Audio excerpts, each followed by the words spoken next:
You trust me, babe, right?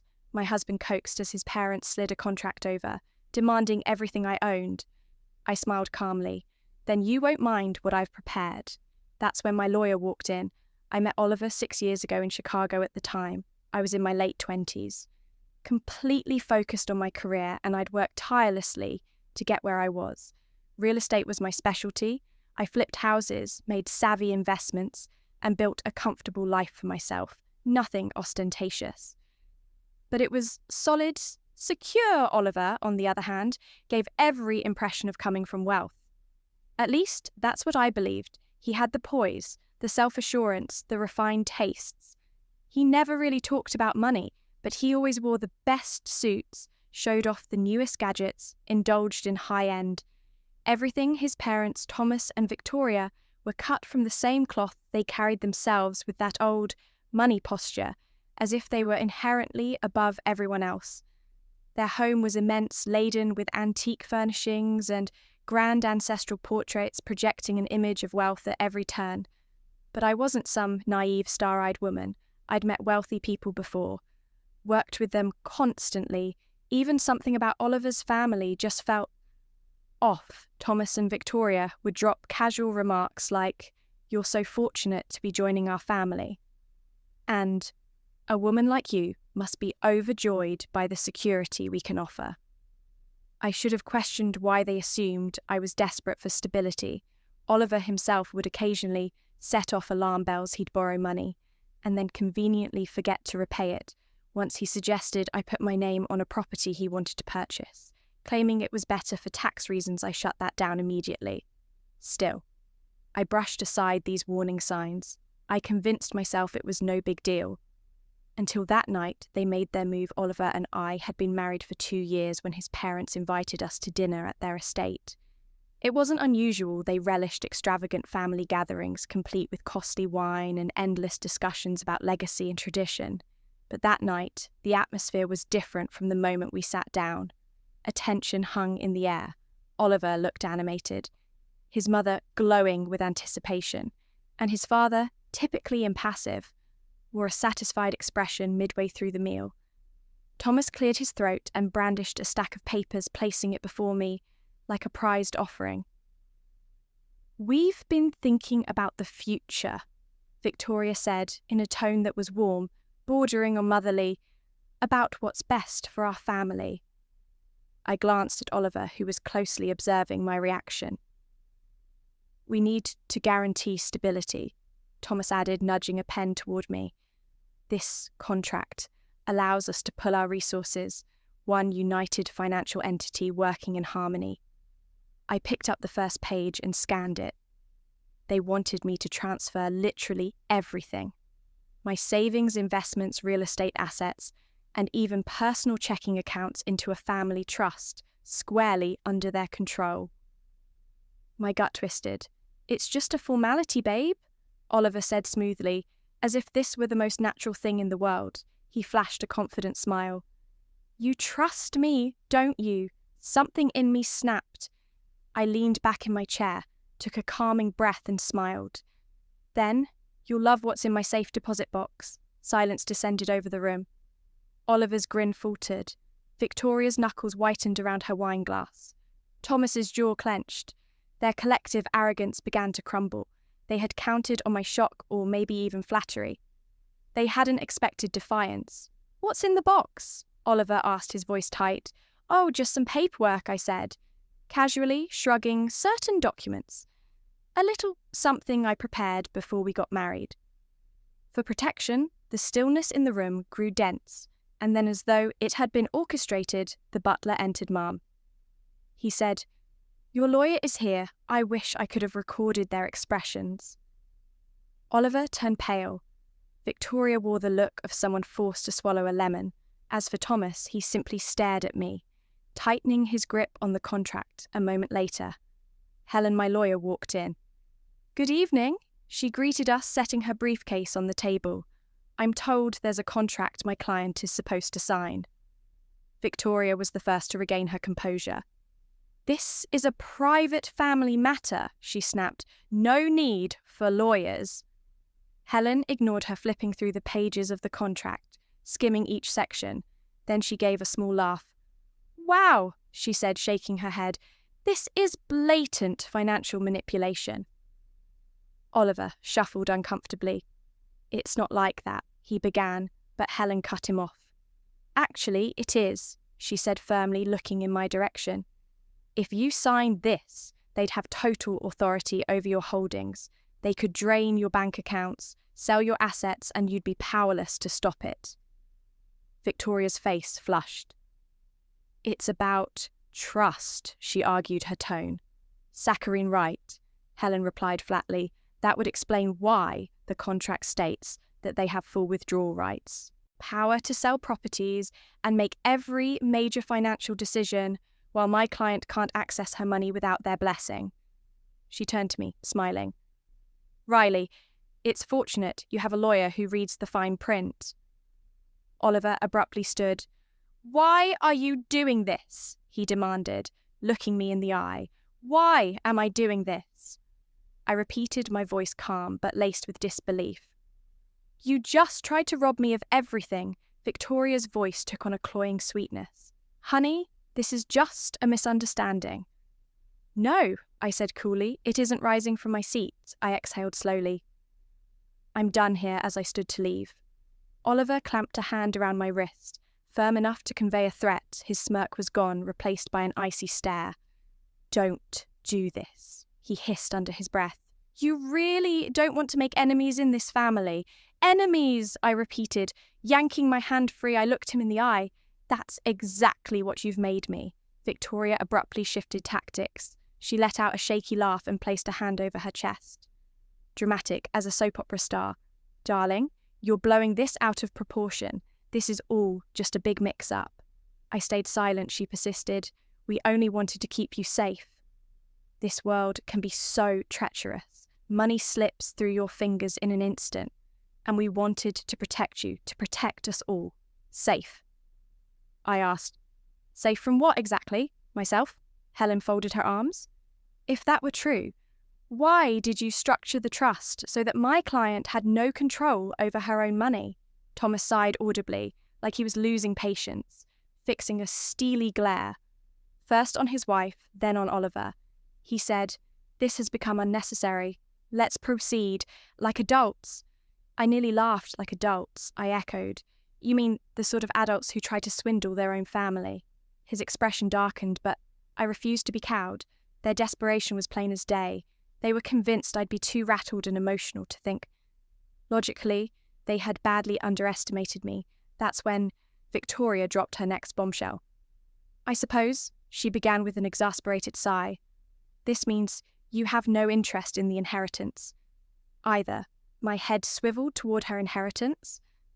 Oliver shot his mother a warning look, but she pressed on. "Oh," she said lightly, "did Oliver neglect to mention his grandfather's estate in Rhode Island? The true family fortune?" I felt Helen's gaze flick to me. We were both realizing the same thing. Their scheme wasn't just about my finances, the estate as in probate. Victoria continued, and soon will obtain full control. "But if you're going to be so difficult," she trailed off, letting the implication dangle. She was toying with me, holding up this carrot, expecting me to jump at the promise of more wealth. But all I saw was a disturbing pattern, a family skilled in taking what never belonged to them. And Oliver he'd known all along, but hadn't shared a word with me. I turned to him. "Were you ever going to say anything?" He ran a hand through his hair. I was waiting for the right time. All right, when things lined up better. Better for who he said nothing, because we both knew the truth. He would never have told me if it hadn't been forced out into the open. We left that night without a goodbye in the car. Helen massaged her temples, sighing. "You realize what's happening, don't you?" "Yeah," I murmured. "They're not just after my money exactly." She tapped her fingers against the side of her briefcase. "If the Rhode Island estate is as large as they claim, they'll do whatever it takes to stay in control." I stared out the window, wheels turning in my mind. "What do you think the odds are that Oliver's in debt?" Helen shot me a pointed glance. "See, you believe he's hiding something, I'm sure of it." In retrospect, it all made sense. The flashy lifestyle designer clothes, the way he bragged about money but rarely paid the bills himself if he was drowning in debts. Then the trust scheme wasn't just about controlling me. It was his Hail Mary. The next morning, I did what I should have done. Ages ago, I hired a private investigator. I wanted details on everything, his credit, debts, past dealings, all of it. And what came back was even worse than I'd imagined. Oliver was in massive debt, maxed out credit cards, personal loans, and even a business loan. He'd secretly taken out in my name. Enraged, I confronted him that very evening. "How long have you been stealing from me?" Oliver blinked. "What are you talking about?" I hurled the evidence at him. "You took out a loan using my name. You've been swimming in debt, lying to me, and you expected me to sign over everything so you could fix your own problems for once." He didn't bother refuting it. Instead, he did something more appalling. He laughed a bitter, hollow laugh. "You were always so careful," he sneered. "I thought eventually you'd understand the bigger picture, that we needed to be practical about our future. But you just don't get it. Do you?" My heart pounded. "So you planned this all along?" He looked at me, his face inscrutable. "You have no idea what you've started." I took a step away, adrenaline coursing through my veins. "Are you threatening me?" He didn't reply. He just gave me one cold glare, grabbed his coat and slammed the door on his way out. I stood there, fists clenched, more furious than afraid. If he believed it was over, he couldn't have been more wrong after he left. I barely slept. The puzzle pieces clicked into place. Every suspicious act, every lie, every subtle maneuver designed to pave the way for their grand con by morning. My phone buzzed and I answered to find Helen on the other end. "You need to come to my office immediately," she said, tension colouring her voice. I didn't waste time asking why. When I arrived, she was waiting with a file on her desk. "You're not going to like this," she warned, pushing it my way. I flipped it open and my stomach dropped. There was another woman, actually. Two, Simone and Nicole. Oliver was lying about a lot more than money. Helen said quietly. She turned to two photos of these women, both breathtaking, both younger than me. Simone was with him 2 years ago.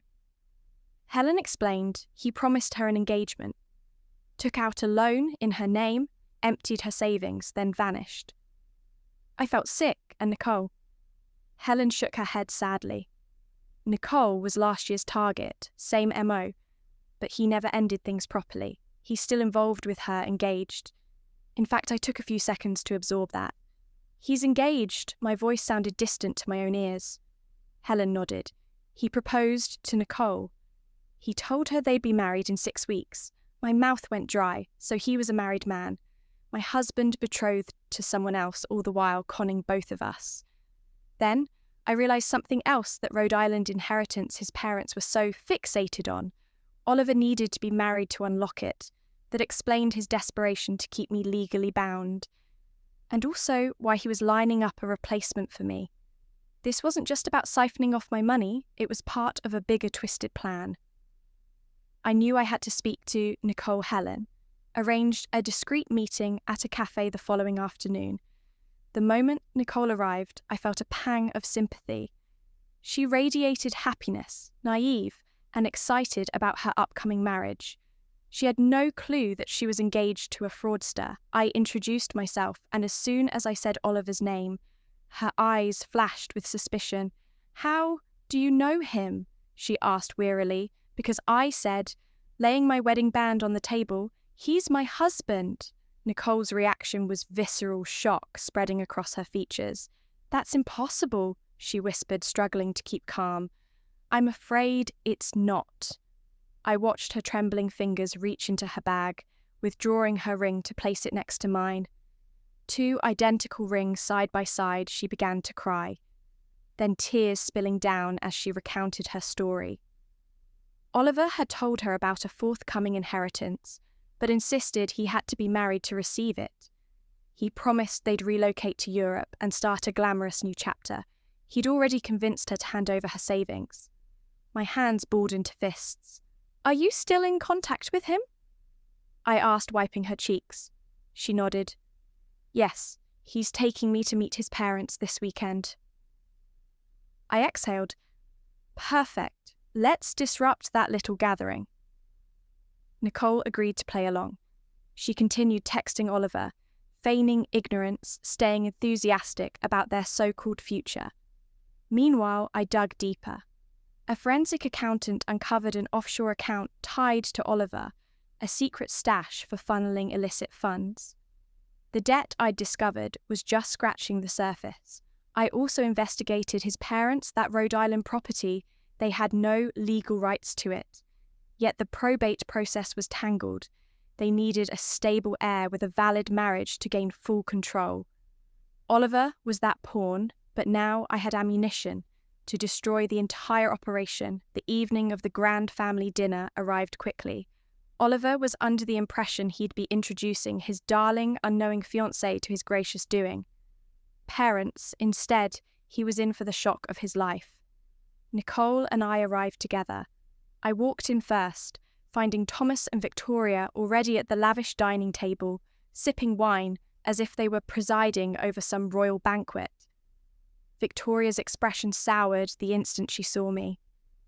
"What are you doing here?" she demanded. I smiled serenely. "You really think I'd miss a family affair?" Right on cue, Oliver stepped in hand on Nicole's arm. He froze mid-step, the colour draining from his face as he recognised me. And then Nicole beside me. I watched panic flicker in his eyes. "Babe," he said to Nicole, struggling for composure. Why is she here?" Nicole crossed her arms. "You tell me." A heavy pause. Victoria stood abruptly. "This is absurd. I will not have this spectacle at my dinner table." I chuckled. "Oh, I think you should pay very close attention." I glanced toward Helen, who stood waiting by the doorway.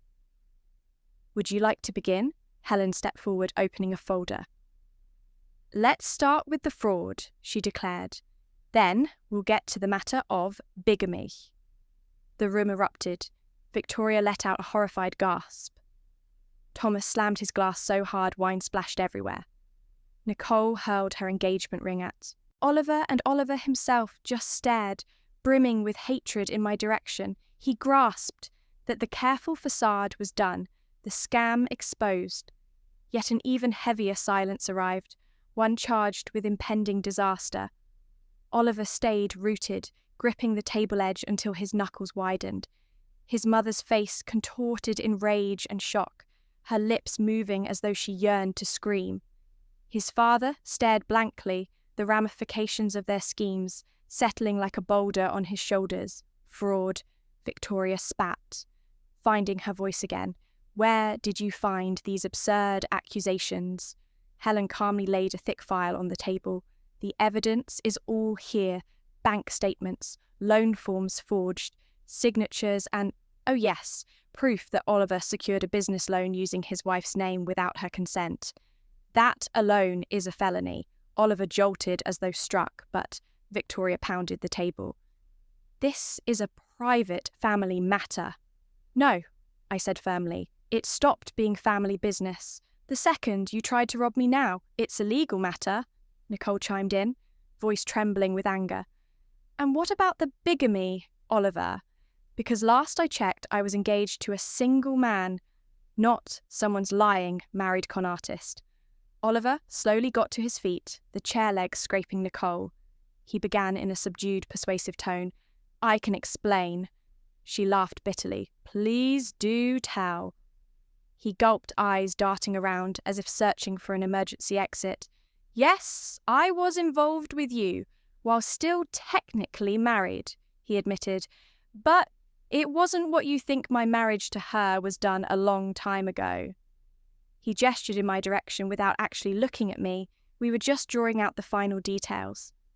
I let out a derisive snort. "You were so done with me that you tried to maneuver me into signing away my entire net worth." "Sounds pretty active to me." Nicole faced him, eyes narrowed to slits. "Everything you said, was it all a lie?" She paused, voice quivering. "All the plans, the dreams, the wedding, everything, For a split second, an unidentifiable emotion flickered across Oliver's face. Maybe regret, maybe panic. I meant it. He said I wanted that future with you, Nicole, while you were still married. She shot back, a voice thick with scorn. He had no comeback seething. Victoria swung her glare to me. You orchestrated this entire ambush.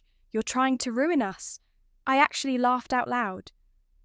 Ruin you, I repeated. You did that to yourselves. I just lined up the evidence. Oliver had been too quiet for too long. Suddenly he exploded. You think you've won? His words sliced through the air, low and threatening. Everyone swiveled to face him. He aimed his fury at me.